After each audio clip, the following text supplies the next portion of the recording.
redoing my bathroom, and there was a wall here that went up. It was just a little false wall, and I took it out. But when I took it out, I noticed that this tile was cut out.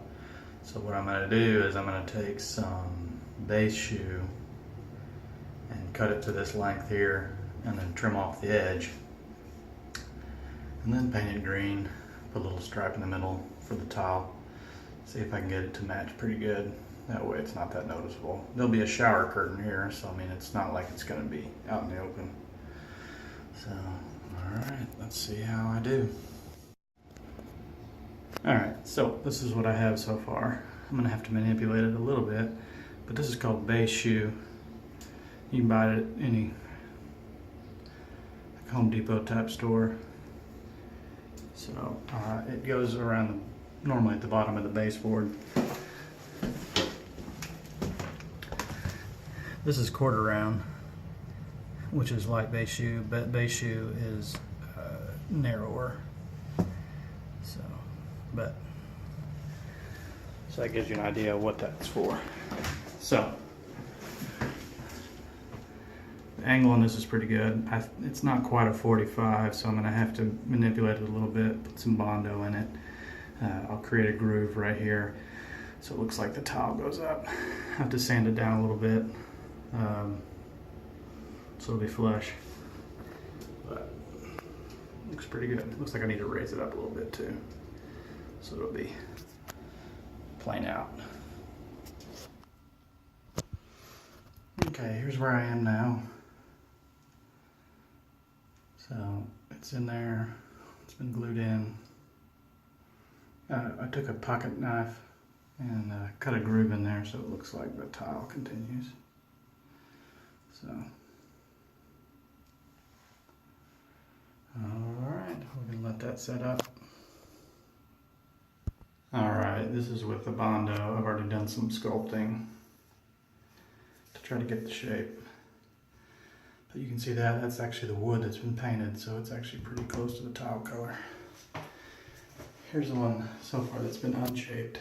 I may have to re-Bondo this one a little bit because the Bondo was starting to harden up by the time I got it on. It hardens pretty quick. You can see it's a little low here from here. So, alright.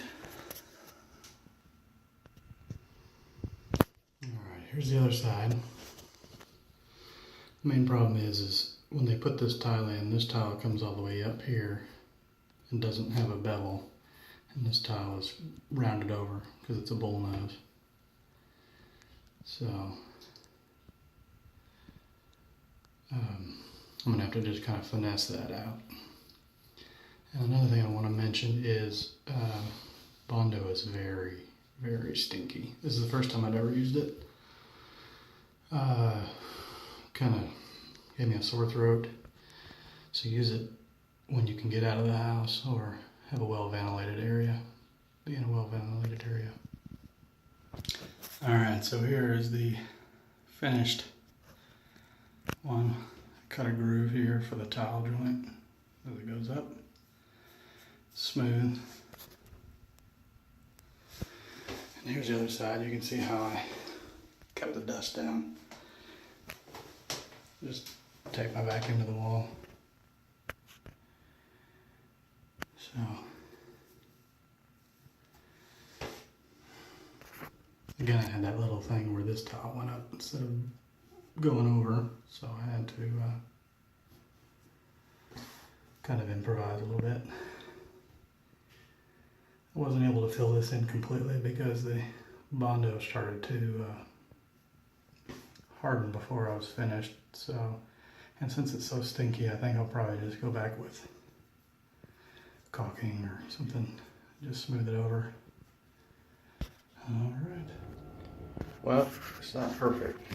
The color match, it's a little off, but I think it's pretty close. I mean, considering that there's going to be a curtain rod here covering it, I think it's close enough. I can probably work on the color some more, but I don't think it's necessary. So I am going to these lines, clean up the wall, caulk it a little bit, and we'll call it good. Alright, here is after I've painted the line. Well, looks just like tile now. Woo!